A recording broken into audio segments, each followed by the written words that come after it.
Today's episode is sponsored by Tiffany, one of our generous donors and partners in this mission that I have to try and create a healing space for parents of teens and young adults. A place where we can find connection, clarity, and strength even in the most challenging seasons. Thank you so much, Tiffany, for your support. If you're interested in sponsoring a future episode, stay tuned. I'll share how you can get involved at the end of today's show.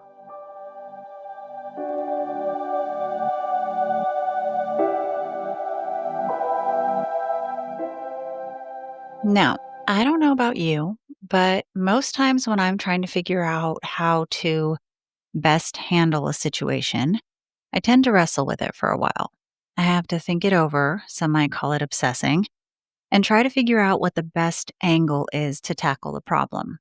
Do I want to take a hard line and tackle it head on? Do I want to have a soft conversation with my kiddo and maybe ask some questions to get clarity? Maybe I just accept that this is their decision to make and try to find a way to just let go. It's like something shakes up this snow globe of emotions, thoughts, and fears inside of me, and I can't seem to make a decision until it all settles down. I had a situation come up not too long ago where my youngest son had gone to hang out with his older brother and girlfriend. And while they were on this outing, my older son and his girlfriend got into a disagreement, which is normal for teens trying to figure out how a relationship works for the first time. Well, the argument went a little too far, in my opinion, and it ended up getting into some bad mouthing and name calling to the point where my younger son felt like he needed to step in and defend his big brother. The situation was just really uncomfortable for everyone, and none of them really had a clue how to handle it. Well, by the time word got back to me, my snow globe of emotions was pretty shook up. I was angry, I was frustrated, I was irritated. I wanted to make sure that this never happened again. But with all those emotions swirling around, my spirit reminded me that unless I took some time to process my own feelings on what was going on, I would not be helping matters at all. So I did what I usually do. And I reached out to one or two people that I trust, and I began talking through every detail with them, examining everything from every angle, just like we do as women typically, rethinking every ounce of anxiety, feelings of unresolved grief, and disappointments that things can't be easier. And one might think that at the end of all of that, there would be a solid resolution. That through that entire ordeal, the solution would begin to surface like this bright star in the night pointing north. But the truth is, it didn't. Nope. It still needed more time. Time spent in my journal and time spent in prayer. Honestly, it can be exhausting trying to grow and change the way we handle challenging situations in our lives. But eventually, that snow globe of uncertainty began to settle inside me. And I started to realize what my next move should be. I didn't know with any level of certainty how it would all play out or even whether it was the absolute best choice. However, I did know that this was one moment in a series of what seemed to be never ending moments where I was learning to trust each next step forward on a path where the destination was still unknown. And strangely enough, sometimes even found peace on it. Today, I want to talk about something that isn't easy when you're walking through the hard. It takes intention and it takes practice, but it opens the door to healing. I want to talk about reconnecting with that deeper wisdom inside us, the kind that isn't driven by panic or pressure, but by peace. We know we're headed in the right direction when we begin to tune in not to the loudest part of us, but to the steadier voice beneath the noise.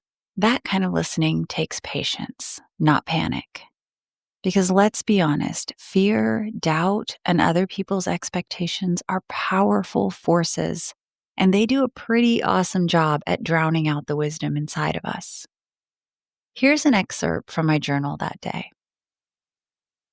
My heart cannot be trusted. I'm too intimately involved, too close to the subjects. I wonder sometimes how many times God had a plan for one of my children, and after I decided to step in with advice or take control of a situation, the plan needed to change course. Why do I feel the need to do that? What is the beast lying inside me that awakens at the slightest perception of trouble? The one that I often feel like I have to hold back with tight reins on a leash that drags me forward. God's at work around me, but often I have blinders on. I look instead through a lens of my own perceptions. I see situations, people, and circumstances as I am. Look for my own answers and solutions formed from a tiny snapshot of what I can see. As I'm learning to step back from the role of designated fixer, a larger piece of the picture is being revealed to me. It's almost as if I'm being trusted with something sacred in an unspoken agreement that requires me to be still and wait. It's a gift and one my heart is grateful for. I'll be honest and say that the compulsion is still present in those moments to jump back in and take the reins. I got it from here, Lord. Thank you. But today I'm learning to wait for what's next. The invitation. I'm learning that while God works in my child's life, He also works in mine. And for now, and maybe even for always, mine is where my focus needs to be. After writing that, I started to think about all the things that could go sideways if I jump in and try to, quote, fix the situation. One, it could damage trust between me and my son. If he feels like I'm inserting myself into his personal life, especially something as vulnerable and defining as a romantic relationship, he could perceive it as controlling, disrespectful, or intrusive. And this could lead to emotional distance or defensiveness. It could lead to him withholding future details about his life. And it could lead to a breakdown in the open communication that I've worked really hard to build with him. Even if my concerns are valid, how I bring them up matters just as much as whether I'm right. Two, it could undermine his emotional development. So, one of the most painful and necessary parts of growing up is learning through experience, and that includes making poor relationship choices, learning how to set boundaries, and figuring out what love, respect, and compatibility really look like. If I were to interrupt that process too early, I could unintentionally rob him of the opportunity to build emotional maturity and discernment. As a parent, my wisdom is valuable. But when I offer it without ownership over the outcome, that invites growth rather than resistance. Three, it could end up strengthening his attachment to the relationship. This is that classic Romeo and Juliet effect, right? Like when a relationship is met with resistance or judgment, it can cause our child to idealize their partner even more. It can deepen their bond as they feel like they have to defend the relationship together. And it might end up delaying healthy reflection or decisions that they may have made on their own otherwise. Sometimes stepping in too strongly creates exactly the opposite outcome of what we've hoped for. After I had some time to kind of think through some of these things, it became clear to me that I really needed to be more thoughtful about how I would proceed. So today I want to talk about how, as mamas, we can begin to move away from being controlled by those powerful emotions our children so often stir up in us and start shifting from being pushed by fear to being led by love. I know I've talked about this before, but I just can't seem to get over how parenting felt easier when our kids were little. I mean, sure, the physical demands were heavier, right? There were sleepless nights and diaper changes and tantrums in the middle of Target, but our instincts, our instincts were loud and clear. I mean, pick them up when they cry, feed them when they're hungry, hold them when they're scared.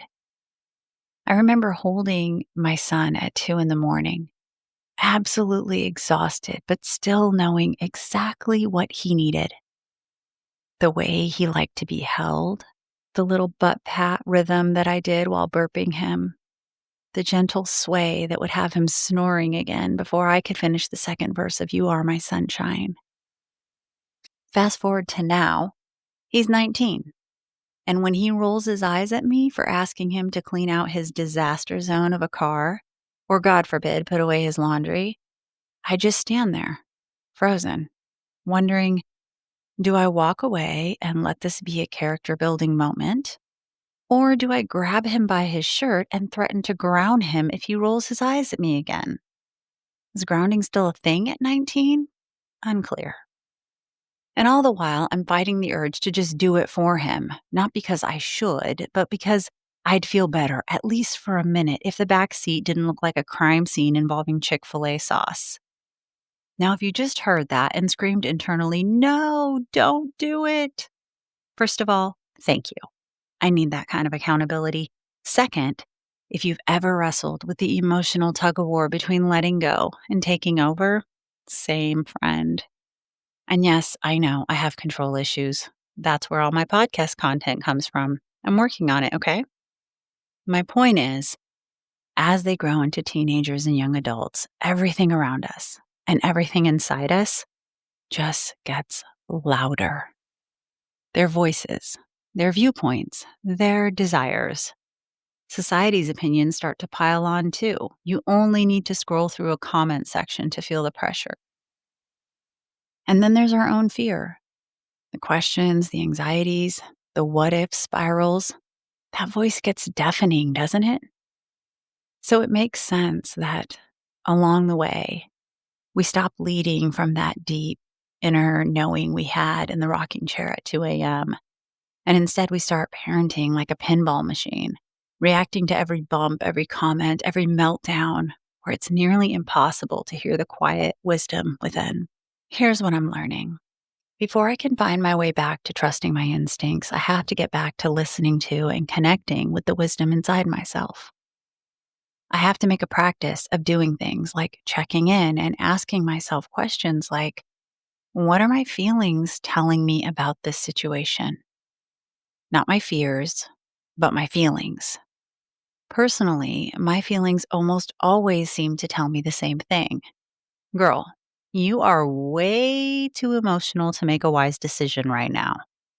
If I'm feeling anxious, angry, exhausted, scared, sad, even hungry, I've learned that the first thing I need to do is acknowledge and address those feelings.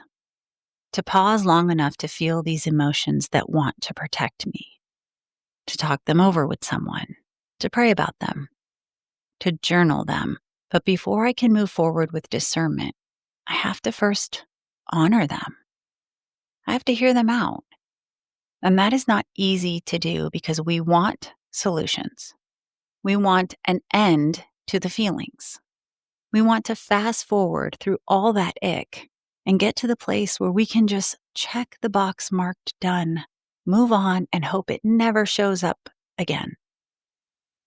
Now, that might sound a little silly or maybe even woo-woo, but one thing I'm learning is that wisdom never rides the coattails of protective emotions. Should I say that again? Because I kind of feel like I should, even if it's only just for me. Wisdom never rides the coattails of emotions that are trying to protect us. But once I've processed those emotions, then I've cleared some space in my head and I can ask myself, what direction do I sense I need to go? See, we tend to move from feeling to answer, feeling to answer. We let those feelings jump into the driver's seat and begin driving the bus, only to realize 2 miles down the road that we're headed straight into a dead end or worse, off a cliff. Our feelings are not meant to provide answers. They're meant to be indicators, little road signs pointing towards something deeper. Maybe it's a boundary that needs to be set. Maybe I have to take a step back and release control. Maybe today love looks like tough love. But we can't know if we don't stop and listen. Here's a question for you. When was the last time you truly listened to what your heart, mind, and gut were telling you without filtering it through fear? I'll be honest with you though, there are definitely times in the quiet space when I'm trying to check in with myself, asking what's true, what matters, and fear cuts in before wisdom can even get a word out. See, when I heard about the argument between my son and his girlfriend, my mind immediately assigned him the role of victim and her into the role of villain. And without thinking, I assigned myself into the role of, can you guess? Rescuer. I didn't know what I should do, but I felt like everything was hinging on me and how I was going to handle the situation. Suddenly, clarity is crowded out by questions that sound a lot like doubt. And I began asking myself questions like, what if I let him figure this out on his own? And he goes through life believing that in relationships, it's normal for things to escalate to the point of name calling. What if I share my concerns with him and he thinks I'm blowing it out of proportion and doesn't share things that happen with me in the future, thereby cutting him off to anybody else's feedback or perspective? What if this dynamic between them continues and it grows into this toxic relationship? Those for me were some pretty scary what ifs. Well, one thing I know is that when those what ifs creep up, that's when it's time for me to counter those fears with facts. And one simple question that I can do that with is it true that? Is it true that if I let him figure this out on his own, that he'll fall into an unhealthy relationship pattern that he never gets out of for the rest of his life? Is it true that if I express my concerns in a respectful way, that he'll shut himself off from me and no longer want to share what's going on in his relationship? Is it true that just because they haven't figured out how to talk through relationship issues in a respectful way with each other, they never will? Almost always, the answer is no. See, fear demands urgency. Truth invites clarity. Fear wants us to do something and do something now. But truth says, breathe. Take your time. Think this over and make the choice that's in congruence with the kind of mother you want to be. Make the choice that's in congruence with the relationship you want to have. Fear demands urgency. Truth invites clarity. Because I'm walking this road too, I like to try and share new tools that I'm personally practicing that are helping me bring more clarity and strength to my journey. Today's tool is called the 3-minute heart check. Now, this is a simple daily practice that helps me reconnect with my own inner wisdom, especially in the middle of parenting chaos, which, let's be honest, doesn't magically disappear once our kids reach adulthood. Sorry for that spoiler alert if you haven't realized that yet. The truth is, relationships don't come with an off switch. Ever. Our kids are our kids until our last dying breath. Our relationships with them will evolve. They will stretch us, and they will always require care, attention, and work. We never get to just retire from being a parent. Now, I do this 3-minute heart check with my cup of coffee and my journal, which is just a fancy name for a spiral notebook. I like to do it then because I feel like it helps to kind of just ground me before starting my day. But you could do yours in the Notes app on your phone when you wake up. You could do it during lunch or even before you go to bed. And all you do is you answer 3 questions. Question number 1, what feels loud right now? Are your child's choices weighing really heavy on you? Is there a tense conversation that took place with a teacher or a therapist that's still echoing in your head? Maybe it's a fear you haven't dared to say out loud yet. Some days it's just one thing, and other days it feels like a whole tangled mess. And occasionally, though rarely, it's quiet. Whatever it is, the goal isn't to fix it right away. The goal is just to notice it, to name what's taking up space in your mind. That simple act of naming helps loosen the grip. You don't have to solve it all in that moment. Just give it a name, give it a place, and give yourself permission to breathe. So, after identifying what feels loud, I ask myself the next question. This one's revolutionary. Are you ready for it? What do I need today? Me, not everyone else. What do I need today? Do I need rest, reassurance, space to breathe or cry or just be for a moment? Do I need a conversation with someone who gets it? Or the simple grace to leave the dishes in the sink and the laundry unfolded for one more day? I don't know if you're like me, but I've spent a lot of time pushing past my own needs, trying to hold everything together for everyone else. But I'm learning wisdom grows in the pause. When we begin to notice ourselves again, without guilt, without shame, that's when clarity has room to grow. So I write it down, whatever I need, however small or silly it might be, because honoring our need is part of becoming whole. And then, after identifying what's loud and what I need, I ask myself this third and final question. What is my gut, my deeper, quieter voice trying to tell me? Here are some examples of what mine might be trying to say. Slow down. You don't have to fix this all today. Or you can hold firm and still be kind. Or you're allowed to take a day or two before you respond. Or just because they're upset doesn't mean you're doing it wrong. Or set the boundary even if they don't understand it right now. The truth is, we might not get a perfect answer, but even a whisper like, wait, not yet, or take a breath, it's worth listening to.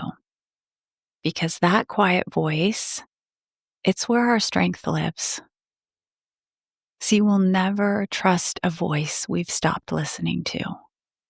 This reset is just a few minutes a day, but it builds a very important muscle in us.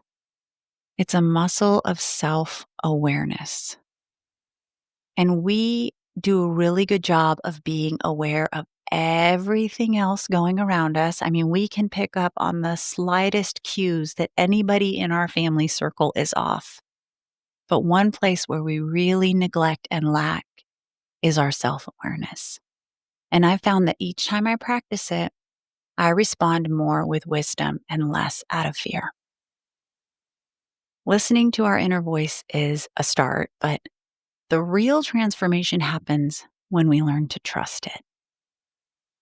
Trust it even when our child pushes back. Trust it even if others question or judge our choices. Trust it even if trusting it feels lonely for a while. And here's what I'm coming to understand in my own parenting journey. One day, my son will pack up all the things in his bedroom into boxes and suitcases, and he'll leave the home we raised him in to make a life for himself out in the world. And when that day comes, I won't be asking myself, did I handle that situation that came up with his girlfriend in the car the right way? I'll be asking myself, did I parent with enough love?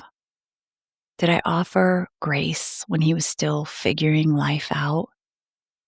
Did I support and encourage him in ways that made him feel safe and seen? And did I stay true to what I believed was right, not out of fear or a need to control, but because I was led by love? Because deep down inside me, I know that when my son's choices clash with my expectations, how I respond matters. Is it grounded in values that build relationship? Or is it shaped by fear, frustration, or the pressure to avoid conflict? That's what I want to carry with me. Not whether I got it perfect, but whether I showed up with love, courage, and conviction. Because, friend, the capital T truth is that perfection in parenting, in mothering, isn't our goal. Our goal is to be true to the sacred work of parenting we've been entrusted with. My prayer this week has been a simple one, and it sounded something like this: God, help me parent from love today, not fear. Remind me that love sometimes means I have to let go of what I want to see happen and trust that you are working in the details. And when I do get it right, sis, even just for a moment, I feel lighter. My chest unclenches. I can actually look my child in the eyes without that tightness in my stomach. 2 Timothy 1:7 says, "For God has not given us a spirit of fear, but of power, love, and a sound mind." This verse reminds me, fear is not from God. Love is. And even the hardest calls I have to make, the ones that might scare the hell out of me or that might disappoint or upset my kiddo, they can be made from a place of deep, unwavering love. Friend, we are doing sacred work, standing in the gap for our children, and yes, for ourselves too. We're learning to listen to the quiet voice within, to face fear head on, to lean into love and truth instead of panic and pressure. And that is wisdom.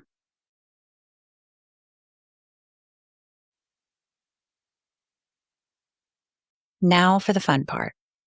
I'd love to hear from you. If you have any questions, comments, or maybe even just something you're struggling with that you want to hear more about, shoot me an email at parentingthroughthehard@gmail.com.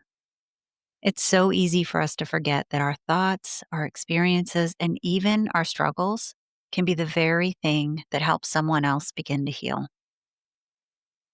If you want to be part of what we're doing, you can sponsor an episode by making a donation of any size, big or small. Every gift goes straight to covering the cost of production, and you can find the link to donate in the show notes.